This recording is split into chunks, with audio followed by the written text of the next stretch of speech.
In today's troubled world, people are wondering where we are headed. Revelation Today presents the answers. Bible prophecy reveals what the future holds in store. Revelation Today, presented by John Bradshaw. Y enseguida empezamos con el estudio de hoy. Padre nuestro que estás en los cielos, hemos sido ya bendecidos esta noche, pero pedimos que nos bendigas de nuevo, que hables y que podamos escucharte. Gracias por tu bondad. Que nos guíes a través de tu Santo Espíritu, en el nombre de Jesús. Amén.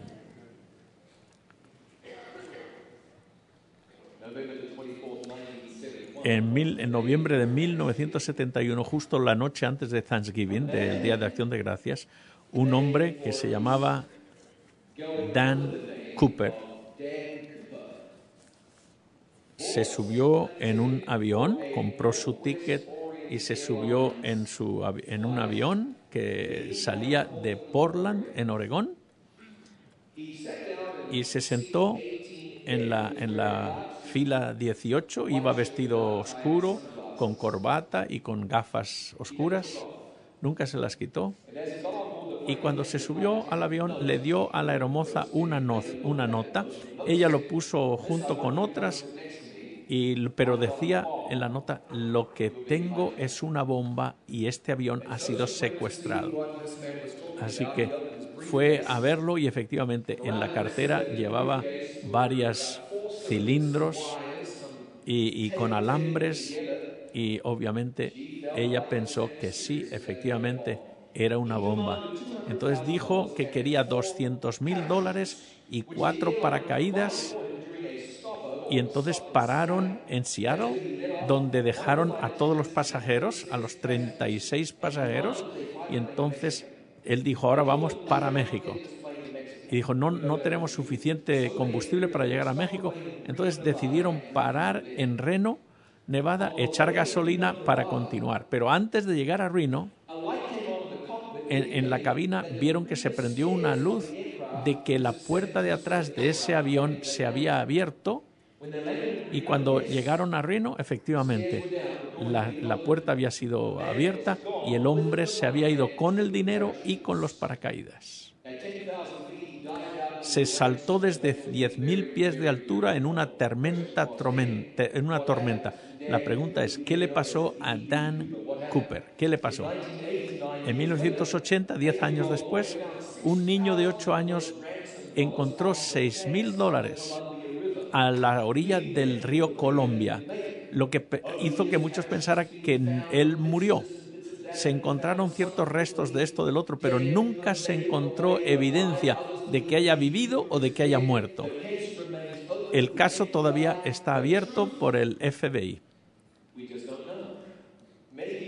Hay personas que han dicho que ellos eran Dan Cooper. Un hombre en Florida, en su lecho de muerte, le dijo a su esposa: yo soy Dan Cooper. Y ella le dijo al FBI, y le dijeron: no, eso era mentira, no era D.B. Cooper.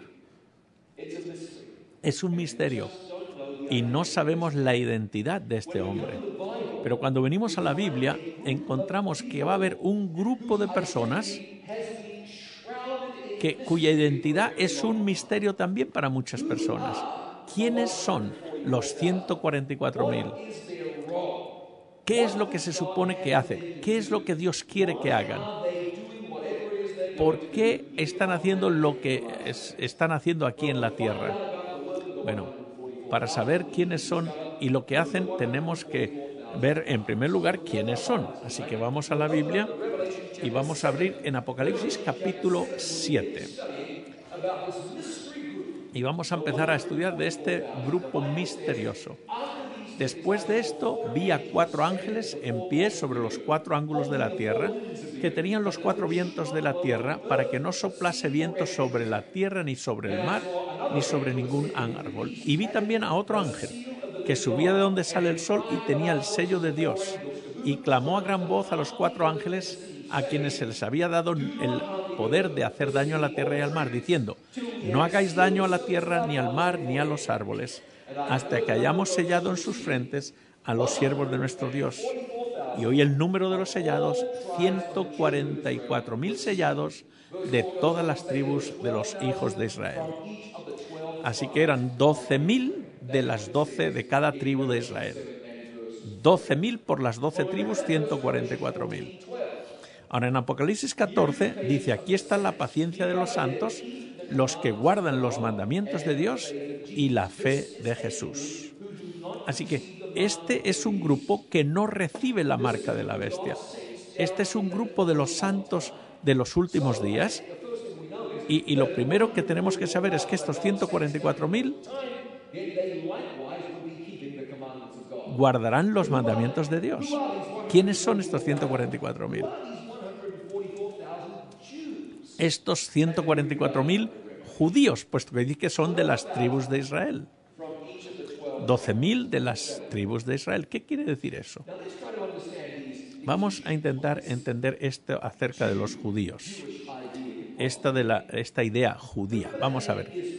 Israel, ¿recuerdan qué es lo que quiere decir? Israel fue el nombre que se le dio a Jacob después de que él se arrepintió de haber engañado a su hermano.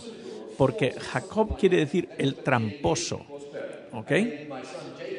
Por eso cuando le íbamos a llamar a mi hijo Jacob, pensamos, bueno, no sé si este será un nombre correcto, pero al final sí, decidimos dárselo porque al final Jacob se arrepintió. Y recuerdan cuando él estaba luchando con el ángel, se arrepintió, tuvo una nueva experiencia con el Señor, un nuevo corazón. Y de acuerdo a esa conversión se le dio un nuevo nombre y ese nombre fue Israel. Así que Israel era una persona.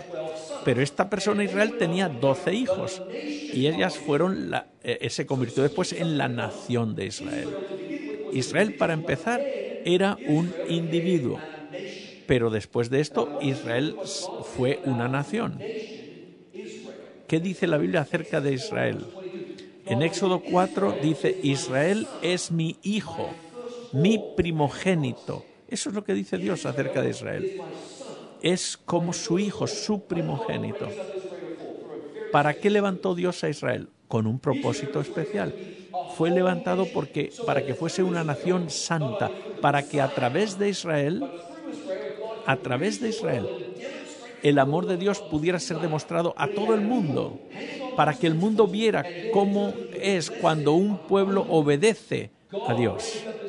Dios levantó a Israel para que a través de esa nación el mundo conociera a Dios, como Dios verdaderamente es. Ahora, ¿Israel estuvo a la altura de ese cometido? Obviamente no. No, al contrario, Dios les llamó para que se arrepintieran de su pecado. Debido a sus pecados, Israel fue conquistada. Jerusalén fue destruida, muchos de los israelitas fueron llevados cautivos a Babilonia, como cautivos. Y en Babilonia fue donde Daniel, un judío, recibió la visión de las profecías que Dios tenía. Y recuerdan, una de esas profecías eran 70 semanas, dice, están determinadas para el pueblo de Israel. 70 semanas, es decir, 490 años, determinadas sobre tu pueblo para hacer esto, esto y otro. En otras palabras, para arrepentirse de sus pecados. ¿Y qué sucedería si Israel no se arrepintiera? Bueno, en la Biblia claramente el Señor lo explica en su santa palabra. En San Mateo 21 hay una parábola en el que el Señor dice que hay un hombre que tiene una viña y renta la viña a unos renteros y manda a un siervo a ver cómo va, y cuando llegan los siervos, los renteros lo golpean, casi lo matan. Y dijo, bueno, ¿cómo puede ser? Voy a enviar hasta mi propio hijo y a él lo van a respetar. Y entonces, ¿qué es lo que hicieron los renteros? Lo mataron y se quedaron con la viña. Así que entonces, fíjese, Jesús dijo, por tanto os digo, el reino de Dios será quitado de vosotros y será dado a gente que produzca los frutos de él. Y el que cayere sobre esta piedra será quebrantado, y sobre quien ella cayere le desmenuzará. Obviamente está hablando de la roca que es Cristo. El reino de Dios, dice, será tomado de vosotros y será dado a otra nación, a otro pueblo que sea digno, que haga frutos dignos. Ahora, ¿quién es ese otro pueblo, ese otro pueblo?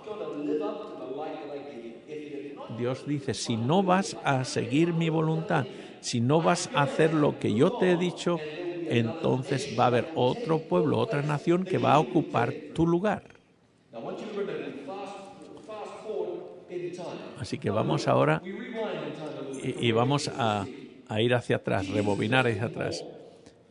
Jesús había nacido y Herodes tenía envidia de que otro rey tomara su lugar. Entonces, ¿qué es lo que hizo él?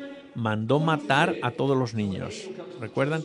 Entonces, un ángel viene a José y le dice, mira, llévate al niño y a su madre, a María, y llévalos a Egipto. Y dice por qué. En San Mateo dice por qué. Para que se cumpla lo que fue dicho por el profeta. De Egipto llamé a mi hijo. Así que lleva al niño a Egipto para que cuando venga será el cumplimiento de la profecía. ¿Pero qué profecía? Esta es la profecía en Oseas capítulo 11. Y dice el versículo 1, cuando Israel era un muchacho, era un niño, yo lo amé y de Egipto llamé a mi hijo. Así que el Señor está hablando de Israel, pero a Israel le llama su hijo. Y esta profecía se cumplió en Jesucristo. De Egipto llamé a mi hijo, dice. Israel en el Antiguo Testamento, Jesús en el Nuevo Testamento, Dios se refiere a Jesús como a Israel. ¿Por qué haría eso? Bueno, recuerda, porque Israel fue dado a un hombre, pero ese nombre fue transferido a toda una nación. Israel fue el nombre que se le dio a un hombre como resultado de la victoria espiritual que él tuvo. Entonces se le aplica en el Nuevo Testamento a Jesucristo, el victorioso, el que ha vencido de verdad, el que es verdaderamente el príncipe de Dios. Israel quiere decir príncipe de Dios, y este nombre se le aplicó a Jesús, el verdadero príncipe de Dios. Por eso en San Mateo está claro que Jesús está repitiendo la experiencia de Israel punto por punto. Pero Jesús es victorioso en contraposición con el Israel que fracasó. Por eso en la Biblia Israel se le llama la verdadera viña. En el Nuevo Testamento Jesús se le llama la vid verdadera. En el Antiguo Testamento Israel es llamado mi hijo, mi primogénito. A Jesús se le llama también el primogénito. Isaías le llama a Israel la simiente de Abraham. En el libro de Gálatas se le refiere a Jesús como la simiente de Abraham. Así que Jesús en el Nuevo Testamento es el nuevo Israel. En Génesis, en Éxodo, se refiere no solamente a Jacob, pero también a los descendientes de Israel. Bueno, en el Nuevo Testamento también. Israel es el nombre que se le da a Jesús, y también a los descendientes de Jesús, a los seguidores de Jesús, son israelitas también. Lo han visto. Miren cómo dice Gálatas capítulo 3. Dice, no hay judío ni griego, no hay esclavo ni libre, no hay varón ni mujer, porque todos vosotros sois uno en Cristo. Y ahora fíjense, y si vosotros sois de Cristo, ciertamente linaje de Abraham sois y herederos según la promesa. En otras palabras, si perteneces a Cristo, eres un hijo de Abraham. Eso es lo que está diciendo. Si le perteneces a Cristo, eres hijo de Abraham, y los que tienen fe son hijos de Abraham. En Romanos 2 dice, no es judío el que lo es exteriormente, ni es la circuncisión la que se hace exteriormente en la carne, sino que es judío el que lo es en el interior, en la circuncisión del corazón. En Gálatas, después de llamar a Jesús la simiente de Abraham, dice, si tú eres de Cristo, eres también simiente de Abraham. Es decir, todos los cristianos son considerados por Dios como parte de Israel. Y eso es lo que la Biblia hace claro. La Biblia dice que si eres un seguidor de Cristo, eres también un descendiente de Abraham.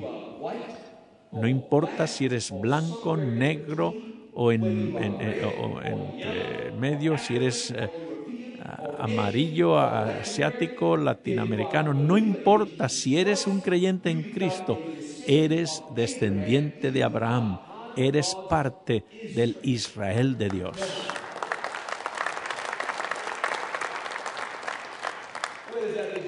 Ahora, ¿qué es lo que hace eso con los judíos? ¿Quiere decir que los judíos no pueden ser salvos? No, no puede ser. No, los judíos pueden ser salvos igual que los gentiles, igual que cualquier persona, de la misma manera, por gracia, a través de la fe en Jesucristo. Las diferencias nacionales ya no tienen nada que ver con la salvación. Ahora, si eres parte de la nación de Israel, obviamente tuvieron privilegios porque la palabra de Dios le fue entregada a Israel y todo eso.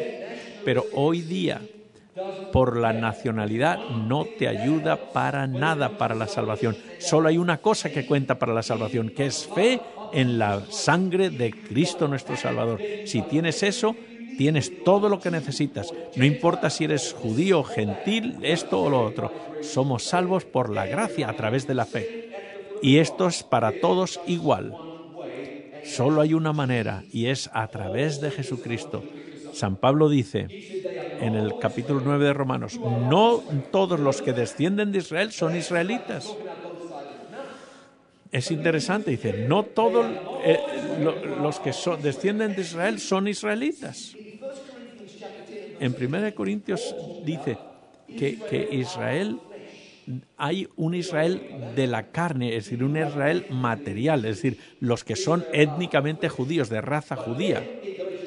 Pero en Gálatas 6, San Pablo habla de Israel de Dios, el Israel espiritual. Hay un Israel material, físico, de la raza judía, y hay otro Israel de Dios, los que son espiritualmente judíos, los que pertenecen a Cristo.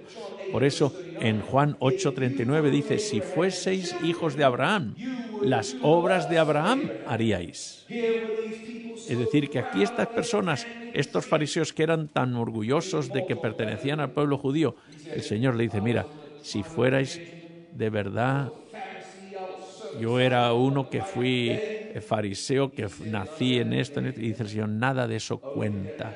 Lo único que cuenta es fe en Cristo. Se pueden llamar judíos si quieren, pero en realidad no lo son. Hay mucha gente que se llaman cristianos hoy día y no lo son. Uno puede hablar como si fuera un cristiano, uno se puede arrodillar como un cristiano, uno puede dar como un cristiano, incluso hablar como si fuera uno cristiano. Puedes incluso pretender que eres cristiano. Pero igual que dice el Señor que no todos los israelitas son de Israel, no todos los cristianos que dicen que son cristianos son de verdad cristianos. El Señor dice que llamarse uno una cosa es otra cosa, pero darse completamente a Jesús es otra cosa. Y eso es lo que Él quiere. Quiere que le digamos, Señor, tómame por completo. Todo te lo entrego, mis pensamientos, mis acciones, mis palabras, mis meditaciones, todo te lo entrego. Y el Señor le dijo a estos hipócritas judíos, si fuerais hijos de Abraham, haríais las obras de Abraham. Si fueseis hijos de Abraham. Es decir, algunos de vosotros no sois hijos de Abraham, aunque sois judíos. Porque si lo fuerais, andaríais como él, viviríais como él. ¿Se acuerdan de Natanael, uno de los primeros discípulos? Y Jesús dijo, este es un verdadero israelita en el cual no hay engaño. Estos judíos que eran hipócritas dicen, no, estos no son hijos de Abraham. Pero este Natanael dice, este es un judío, un israelita en el que no hay engaño. Así que el pueblo de Dios está compuesto de personas blancas, negras, amarillos, judíos, gentiles, ricos, pobres, no importa si has escogido tener una relación personal con Cristo, si has decidido rendirte a Cristo.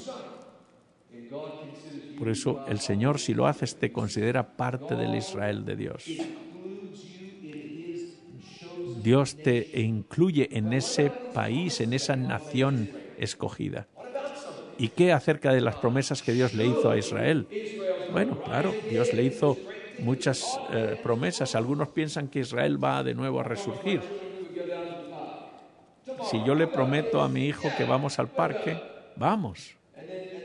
Sin embargo, después dicen, no fuimos y nos prometiste que íbamos. Bueno, pero ¿no te has dado cuenta que hubo 3 pies de nieve? Así que por eso no podemos ir. Nos prometiste, pero está nevando, no podemos ir. Las promesas son condicionales. Sí, papi, nos prometiste que nos íbamos a ir a bañarnos, a nadar. Sí, pero hay una tormenta de rayos y truenos y si vamos a bañar es un peligro. Así que por eso no vamos. Pero nos dijiste, nos lo prometiste. Claro que sí. Pero las cosas cambian, las promesas son condicionales. Y así sucede en el pueblo de Dios. Cuando el Señor dice, esto es lo que va a suceder en el pueblo de Israel. Bueno, sí, Dios prometió ciertas cosas, pero esas cosas eran condicionales, basadas en ciertas condiciones. En 1948 la nación israelita comenzó a existir. Algunos piensan que esa era la restauración de Israel. ¿Fue importante? ¿Ese evento fue importante? Claro que sí. Por fin los israelitas tenían su propio país, claro. Pero no, eso no fue el cumplimiento de la profecía, eso se lo puedo asegurar. Ahora, Dios les prometió a Israel que los traería de todas las naciones, pero miren cómo dice la Biblia, para ver lo que dijo Dios. Miren, Deuteronomio 30 dice, sucederá que si te conviertes a Jehová tu Dios y obedecieres a su voz conforme a todo lo que yo te mando hoy. ¿Ah? Si te convirtieres a Jehová y obedecieres todas las cosas que yo te mando, entonces Jehová hará volver a tus caminos y tendrá misericordia de ti y volverá a recogerte de entre todos los pueblos a donde te hubiere esparcido Jehová tu Dios. Es decir, que antes de 1948 el pueblo de Israel se arrepintió y obedeció al Señor, porque esa es la condición. Pero históricamente yo estoy contento que Israel tiene su país ya, pero no fue cumplimiento de la profecía porque el pueblo de Israel no se arrepintió ni obedecieron al Señor. En el Antiguo Testamento, cuando Dios habló de Israel, está hablando de Israel literal. Pero en el Nuevo Testamento, en el libro de Apocalipsis, cuando el Señor habla de Israel, no habla con el Israel literal, está hablando del Israel espiritual formado por gente de todo el mundo. Los judíos no tienen ninguna ventaja para ir al cielo que no tengamos nosotros. No hay ninguna racionalidad en la Biblia para eso. Estos judíos no volvieron a Cristo, no se arrepintieron.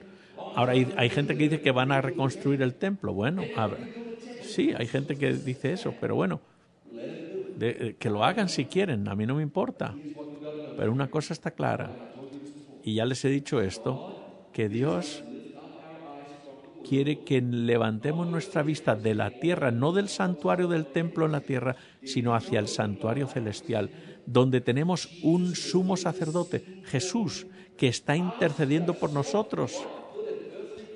Qué beneficio, qué bueno va a hacer tener aquí un templo en la tierra cuando ya tenemos un templo en el cielo donde Cristo está ministrando por nosotros. El templo terrenal no tiene relevancia ninguna. Dice que van a hacer sacrificios en el templo. Eso sería la negación del ministerio de Cristo. San Juan dijo, aquí está el Cordero de Dios que quita el pecado del mundo. Entonces, ¿cómo vas a traer otro animal ahora para ser sacrificado cuando ya Cristo fue sacrificado en la cruz del Calvario? Y dijo, consumado es. Y cuando dijo consumado es, el velo del templo se rompió en dos de arriba abajo. Ya no se necesitan traer los animales. Ya hemos terminado con ese sistema. Dios tiene ahora un Israel espiritual. El templo ya no tiene importancia ninguna. Dios tiene un templo en el cielo en el que el sacerdocio es de Cristo. Tenemos el único sacerdote que necesitamos y Él es Jesucristo, nuestro sumo sacerdote. Por eso en Apocalipsis 14 dice que estos 144.000 serían judíos, pero judíos espirituales. Miren cómo dice: miré y aquí el Cordero estaba en pie sobre el monte de Sión, y con él 144.000 que tenían el nombre de él y de su Padre escrito en la frente. Y una voz del cielo como estruendo de muchas aguas y como sonido de un gran trueno, y la voz que era como de arpistas que tocaban sus arpas y cantaban un cántico nuevo delante del trono y delante de los 4 seres vivientes y de los ancianos. Y nadie podía aprender el cántico sino aquellos 144.000 que fueron redimidos de entre los de la tierra. Estos son los que no se contaminaron con mujeres, pues son vírgenes. Estos son los que siguen al Cordero por donde quiera que va. Estos fueron redimidos de entre los hombres y como primicias para Dios y para el Cordero. Y en sus bocas no fue hallada mentira, pues son sin mancha delante del trono de Dios. Así que, ¿qué estamos buscando aquí? Cuando dice, vi un cordero en el monte Sión, ¿a qué está hablando? ¿Es un cordero lo que vio? Oigo, algunos sí, otros no. Bueno, déjame que te diga. ¿Vio un cordero, sí o no? Bueno, sí y no. Vio un cordero, pero ¿qué representaba el cordero? Representaba a Cristo. Era un cordero, pero representa a Cristo. Es un símbolo. Y tiene el nombre del Padre en la frente tatuado o escrito. No, el nombre del Padre representa el carácter de Cristo.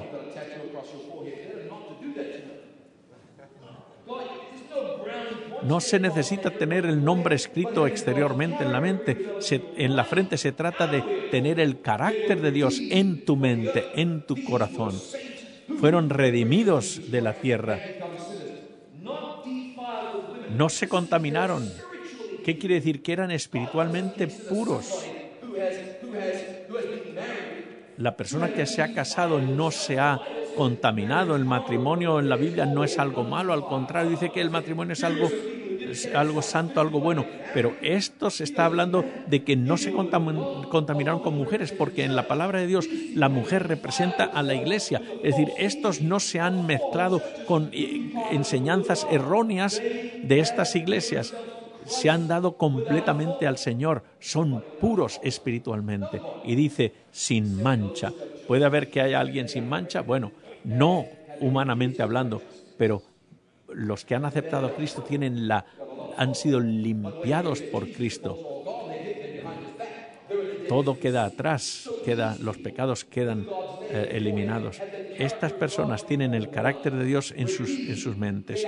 Han sido redimidos, no se han mezclado con enseñanzas falsas y no tienen mancha, porque la gracia de Cristo, la justicia de Cristo ha ocupado el lugar en sus vidas. Así que no puede ser entonces que estos sean 144.000 personas solteras judías. No puede ser. No son muchos, ¿verdad? 144.000. Quizá si fuera más grande el grupo, a lo mejor yo podría estar entre ellos. Bueno, déjame que te diga, este número es un número simbólico. Igual que el Cordero es simbólico, igual que el nombre es simbólico, los ángeles que están aguantando los 4 vientos, hay muchos más de 4 vientos. Es decir, todo esto es simbólico. Entonces, el número también tiene que ser simbólico. Ahora, yo no puedo entender muchos de estos detalles. Hay personas que tienen explicación para todos los mínimos detalles, pero algunos la Biblia no los explica. Pero en 12 el Señor es símbolo del liderazgo, puesto que son, por ejemplo, los 12 tribus de Israel, 12 apóstoles. Habría 24 ancianos, 2 veces 12. Así que 12 siempre representa un número de liderazgo. Por eso, son 12 por 12, son 144.000.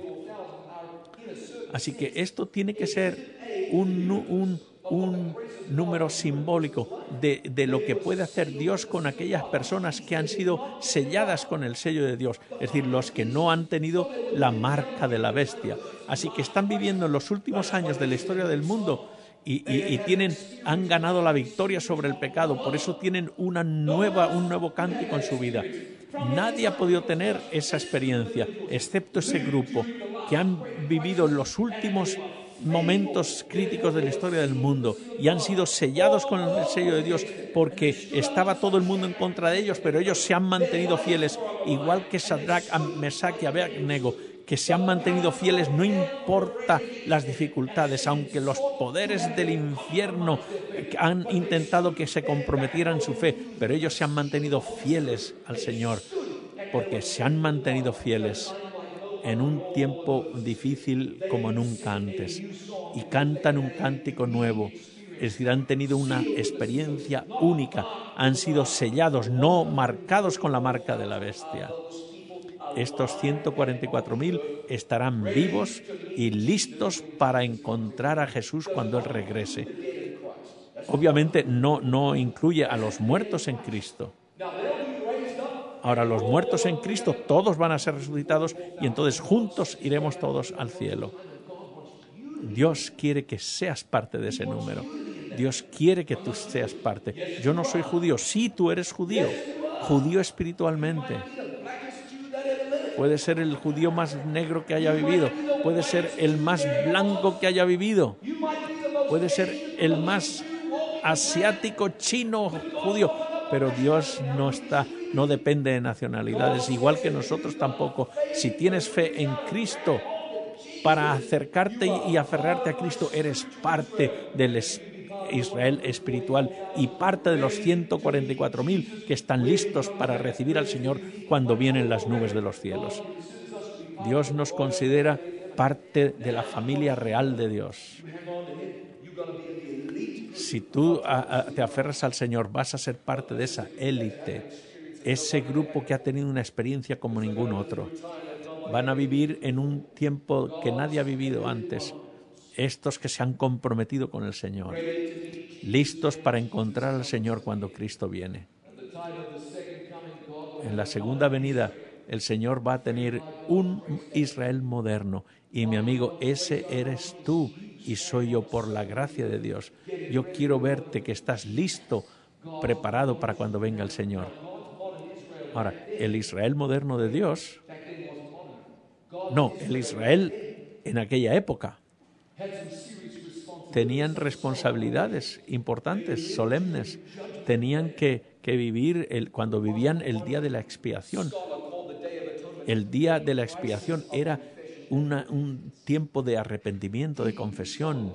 Era un tiempo solemne. En Levíticos 16 dice que tenían que afligir sus almas. Imagínense, están hablando de...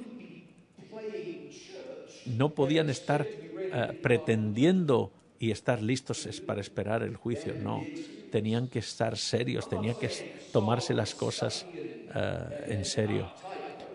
No estoy diciendo pesimistas, sino tenían que adorar en espíritu y en verdad. ¿No crees que esa actitud es la que tendría que ser hoy día entre los hijos de Dios? Tendríamos que estar viviéndolo, pensándolo, compartiéndolo, demostrándolo. No estoy diciendo que tengamos que pretender o actuar, sino que cuando tú te das a Cristo, algo sucede. Y esos 144.000, dice, lo van a seguir no importa dónde vayan.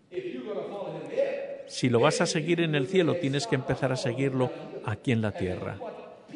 Y mira lo que dijo, lo que escribió San Pedro, Primera de San Pedro, capítulo 2. Y esto es una cita, esta cita es de Moisés. Y Moisés escribió esto acerca del pueblo de Israel literal. Y San Pedro toma estas palabras y las aplica al pueblo de Dios, al pueblo Israel espiritual. Vosotros sois linaje escogido, real sacerdocio, nación santa, pueblo adquirido por Dios, para que anunciéis las virtudes de aquel que os llamó de las tinieblas a su luz admirable. Cuando tú eres llamado de las tinieblas a la luz, tienes que vivir con la luz. Cuando estás del lado de Cristo, tienes que vivir como Cristo, no como con el diablo. Hay un crecimiento cristiano. A veces no sucede de la noche a la mañana, pero cuando Dios te llama de las tinieblas, ya no puedes andar en las tinieblas más. Tienes que gozarte de que ahora estás en la luz. Uno ve una planta que está en la sombra y está con un color amarillento y lo traes a la luz y le das agua y luz. De nuevo esa planta revive y adquiere el color correcto porque está expuesta a la luz. De la misma manera sucede con nosotros. Bueno, yo no quiero ofender a nadie, pero alguien dice, bueno, no estaría mal si, aunque yo sea cristiano, que beba un poquito, que juegue y que apueste en el casino un poquito. Pero ahora que soy un cristiano, estaría bien estar ahí un poquito haciendo estas cosas mundanas. No. Cuando eres un cristiano, tienes que estar del lado de Cristo, indiscutiblemente. Cuando yo salí de Nueva Zelanda y me fui a Inglaterra, llegué allí a la estación Victoria, allá, y yo no sabía qué hacer porque solo Londres tiene el doble de población que mi país. Así que llegué, yo ni siquiera sabía cómo se compraba un ticket para el metro. Yo tenía una mochila, tenía 2 maletas en mis manos, la cámara alrededor tenía un montón de cosas. Y ahí iba caminando ahí cargado con todo el equipaje. Y por fin me enseñaron cómo se compraba el ticket. Había que meterlo en una cosita y entonces se abre la puertita, ¿no? Así que le puse el ticket, la máquina se abrió, la puerta se abrió, pero yo no podía entrar con todos los paquetes y las maletas que llevaba. Intenté ponerme de lado y tampoco, y se cerró de nuevo. Y detrás de mí había una cola de gente ahí esperando. ¿Qué estás haciendo?, me preguntaban. ¿Qué estás haciendo?, me decían. Come on, date prisa. Y un señor que estaba allí del metro dijo, hijo mío, nunca vas a poder pasar en esa puerta con todo ese equipaje. Después de eso yo he estado pensando, eso es exactamente lo que dijo Jesús. La puerta de entrada del camino es estrecho. Y no vamos a entrar en esa puerta estrecha con todo el equipaje que a veces traemos. Lo mejor es dejar el equipaje. Usted piensa que tiene cosas importantes. Pero ¿sabe qué? Cuando los barcos empezaban a naufragar, ¿qué es lo que hacían? Tenían que tirar las cosas fuera de la borda. Había que tirar el peso, había que tirar las cosas. Se necesitaban, pero había que vivir, y para vivir había que tirar cosas. Y hay que tirar el pecado, hay que tirar ese amigo, ese vicio. Hay que sacarlo de la vida, quitar el equipaje malo, porque lo que necesitas es vivir por Cristo. Por eso la palabra de Dios lo dice claramente.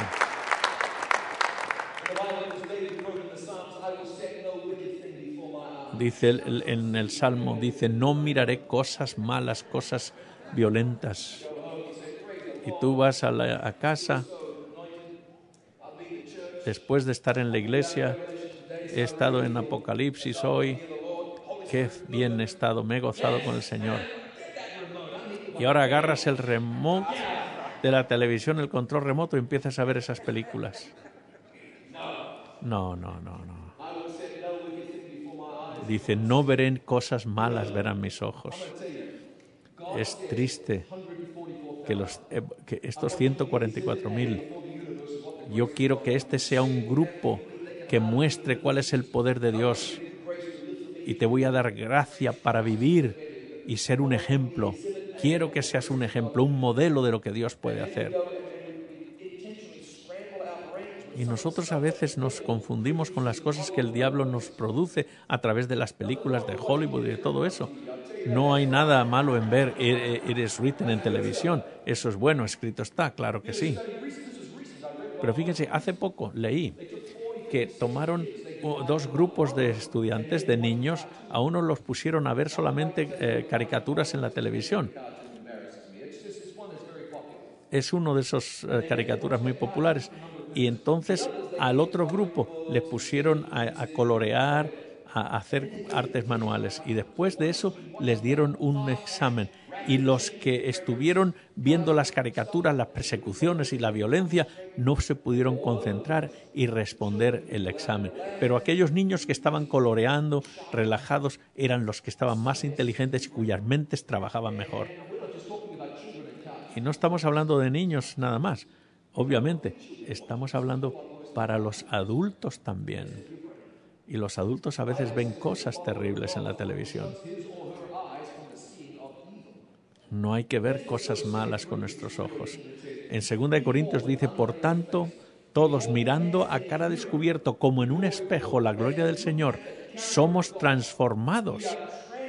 Al mirar al carácter de Cristo, somos transformados de gloria en gloria en la misma imagen como por el Espíritu del Señor. En otras palabras, al contemplar a Dios somos transformados. En lo que uno se enfoca es en lo que uno se convierte en eso. En una universidad se hizo un estudio de más de $80 millones para demostrar que los niños que ven películas violentas y juegos electrónicos son más violentos que los que no hacen esos juegos. La Biblia lo dice. ¿Para qué gastar dinero para decirnos lo que ya sabemos y que la Biblia dice? Si llenas la mente de los niños de basura, pues obviamente eso es lo que va a suceder. Y lo mismo sucede con los adultos. Al contemplar a Dios somos transformados. En lo que te enfocas, en eso te pareces. Y Dios quiere que nos parezcamos a Jesús, que quitemos los obstáculos. No, ya he venido yo de las tinieblas, ya no quiero continuar viendo cosas de las tinieblas. Y ahora lo hacen tan interesante.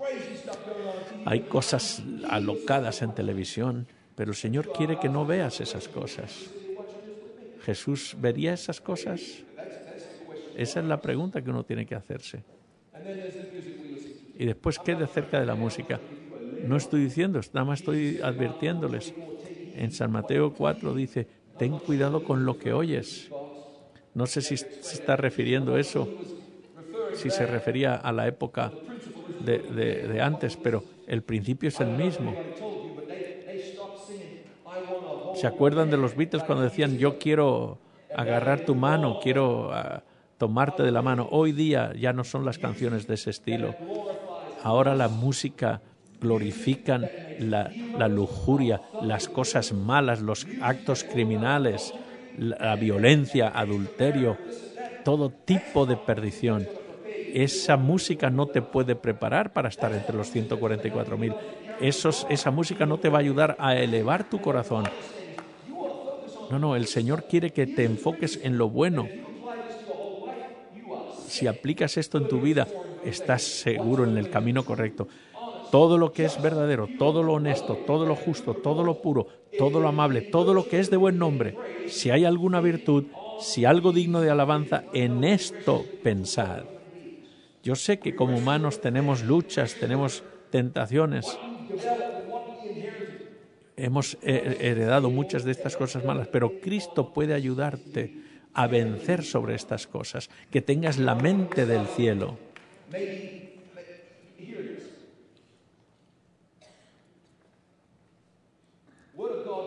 La palabra de Dios dice que estamos en el mundo, pero no tenemos que ser parte del mundo.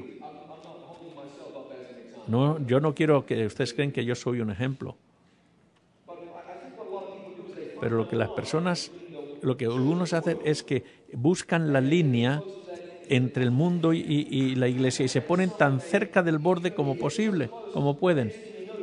Y lo que sucede es que la próxima se acercan tanto que al final se pueden caer. Esta es una historia de un rey que estaba buscando a uno que manejara su carroza y le dijo, si manejas mi carroza,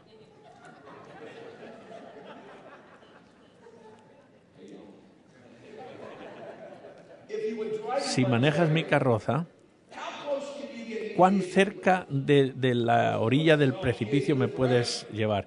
Y dijo uno, yo lo llevaría tan cerca como hasta 6 pulgadas del borde del precipicio. El segundo dijo, yo hasta 2 pulgaditas del borde. Y le dice al tercero, dice, sí, cómo no. Dice, ¿sabes qué, rey? Si yo fuera el que llevo tu carroza, te llevaría tan lejos como pudiera del borde del precipicio. Ya puedes imaginarte quién fue el que agarró el trabajo. En Efesios 5 dice, comprobando lo que es agradable al Señor. Jesús viene pronto y Él está buscando a personas en los que pueda poner su sello, cuya mente el carácter de Dios se pueda reflejar. No personas que están bebiendo y alimentándose de cosas del mundo, sino cosas de los que están comiendo del fruto del árbol de la vida.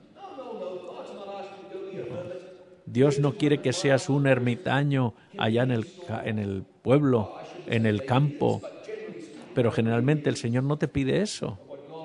Lo que Él sí quiere es que vengas a Él, que no importa dónde estés, en el campo, en la ciudad, que te rindas a Él, que lo sigas a Él. Y Él dice en 1 de San Juan 2, porque todo lo que hay en el mundo, los deseos de la carne, los deseos de los ojos, la vanagloria de la vida, no proviene del Padre, sino del mundo. Y eso es lo que nosotros queremos, lo que es del Padre, no lo que es del mundo. ¿Sabemos cuál es el plan de Dios para nuestra vida? ¿Podemos imaginar lo que Cristo puede hacer en nuestra vida? Dice la Biblia, Dios es el que obra en ti el querer y el poder por su buena voluntad. Dios quiere que estés con Él, que Él viva en ti. Ahora, tú eres el que tomas la decisión, pero dile, Señor, tú eres mi Dios, yo quiero seguirte a ti. Dios puede transformar tu vida. En 1 Tesalonicenses 5 dice, y el mismo Dios de paz os santifique por completo y todo vuestro ser, espíritu, alma y cuerpo, sea guardado irreprensible para la venida de nuestro Señor Jesucristo. El privilegio es nuestro de ser parte del pueblo de Dios, de esos 144.000 fieles, esos fieles que están listos para encontrar al Señor, listos. El sello de Dios en sus frentes en vez de la marca de la bestia. Nada que tiene que ver con la marca de la bestia. El plan de Dios, la voluntad de Dios. Y cuando le perteneces a Dios, vas a tener ese gozo de mirar al cielo y decir, aquí es, este es nuestro Dios, le hemos esperado y Él nos salvará. Nos gozaremos y nos alegraremos en su salvación. Yo me quiero pensar que tú le puedes decir al Señor, puedes decirle, si es como tú te sientes, Señor, yo quiero ser parte de esos 144.000. No sabemos cuánto tiempo va a durar este mundo, pero si es tan corto como sabemos, quizá muchos de nosotros vamos a tener ese privilegio de estar con Cristo y decirle sí y creer en Cristo y darle la bienvenida al Señor. Y un día la gravedad, el poder de la gravedad se va a perder y vas a elevarte y no vas a mirar para atrás, vas a mirar hacia Cristo, porque Cristo te estará dando la bienvenida y todos esos ángeles. Iremos con Él y la próxima cosa que veremos ese mar de cristal en esas calles de oro. El plan de Dios es mucho mejor de lo que tú puedes imaginarte. No será bueno eso de oro, no, algo mucho mejor. Vas a tener paz en el corazón. Quizá hay gente aún aquí mismo que no tienen paz en su corazón, porque la paz solo viene de saber, de darle la bienvenida a Cristo en tu corazón. Hay personas que tienen sentido de culpabilidad, que no pueden dormir por la noche, cosas que han pasado en el pasado que están comiéndoles su conciencia, no saben qué hacer. Llama a Cristo, ora a Cristo, dile: Señor, ven en mi vida. Si puedes limpiar, límpiame mi vida. Dame la paz que necesito, y el Señor te va a traer la paz. Ese es su trabajo. Él es Dios. Te dará la paz que necesitas, te hará una persona nueva, te dará la felicidad, te dará esa felicidad completa, esa alegría. Nunca has vivido hasta que no estés con Cristo. Nunca has vivido en realidad. Hay personas que creen que viven cuando están teniendo mucha diversión. No, vas a vivir la vida auténtica cuando Cristo venga y te seas elevado en las nubes de los cielos. Puedes ser parte de ese grupo, esos 144.000. Vamos a orar para agradecerle al Señor. Vamos a orar. Padre nuestro que estás en los cielos, te damos gracias esta noche. David hizo una pregunta hace mucho cuando dijo en Salmo 8, ¿qué es el hombre para que te acuerdes de él? En otras palabras, ¿cómo es que te preocupas por nosotros? Pero después escribió en Salmo 103, Él sabe nosotros, recuerda que somos polvo. Él sabe de lo que estamos hechos y nos amas. Señor, si estás tan determinado de ser nuestro Dios, si incluso enviaste a tu Hijo Jesucristo para salvarnos, lo único que podemos hacer nosotros es entregar nuestra vida a ti. Señor, yo quiero que tú seas Dios en mi vida. Si así lo sientes, levanta tu mano ahora, que me estás oyendo. Quiero que seas Dios de cada aspecto de mi vida, en todo, aún en las cosas que ni siquiera estoy pensando en este momento. Quiero ser todo tuyo. Tú has hecho este mundo, enviaste a Cristo para redimir al mundo. Hay personas en todas partes que están ignorando a Cristo, incluso te rechazan, te ignoran. Pero Señor, qué triste que hay personas que no creen en ti. Así que ahora levantemos la mano y di: Señor, queremos que sea nuestro Dios. Te damos gracias, te alabamos en el nombre de Jesús. Amén. Amén. Antes de que se vayan, quiero recordarles algo. Mañana, ya saben, no vamos a estar aquí, mañana no hay reunión, pero estamos ya llegando al final. Solo tenemos 4 reuniones más. El martes, la Mujer Escarlata, el miércoles, después del regreso del desierto, y el viernes, el pecado imperdonable, y el sábado voy a compartir mi testimonio con ustedes, el hombre a quien Dios intentó matar. Y esto es algo bien interesante. Quiero que se alegren conmigo. Ojalá que se alegren conmigo.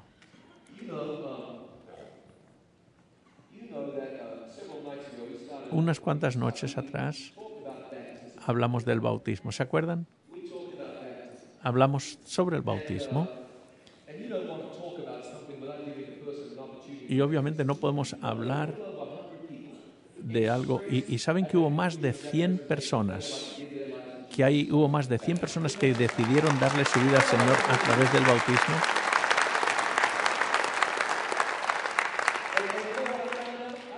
¿Saben qué? Hay personas que están viendo este programa en Idaho, en California, en otras partes, que están haciendo lo mismo, que han tomado la decisión de seguir a Cristo a través del bautismo. Y hemos pensado en eso. ¿Qué vamos a hacer? Esto es lo que vamos a hacer. Para los que están interesados, escúchenme bien, los que quieren bautizarse, al final de este seminario vamos a tener una ceremonia bautismal este viernes por la tarde. Perdón, el sábado por la tarde. A ver, sábado por la tarde, a las 5 de la tarde, aquí, a unas 2 cuadras de aquí.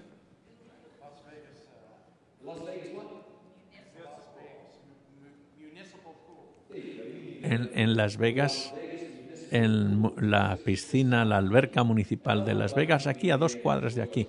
Y quiero invitarte para que estés ahí a las 5 de la tarde. Ahora, aquellos que quieren bautizarse, no queremos pedirte que te metas en el agua. Queremos darnos la oportunidad de hablar contigo, de orar por ti. Así que vamos a tener una clase bautismal el martes después de la presentación de la mañana, después de la presentación de la tarde, y el miércoles también. No vamos a responder a muchas preguntas y la clase va a durar solamente 20 minutos. Y vamos a acabar aún antes de hoy. Así que el martes y el miércoles, si estás por la mañana o por la tarde, y el miércoles vamos a revisar algunas cosas importantes, vamos a orar con ustedes, y le vamos a dar la oportunidad también de hacer preguntas. Si esto es algo que estás interesado, por favor, quédate un ratito. Queremos orar contigo y platicar contigo y animarte y bendecirte. Ok, ahora al salir, recuerde llevarse su material para estudiar.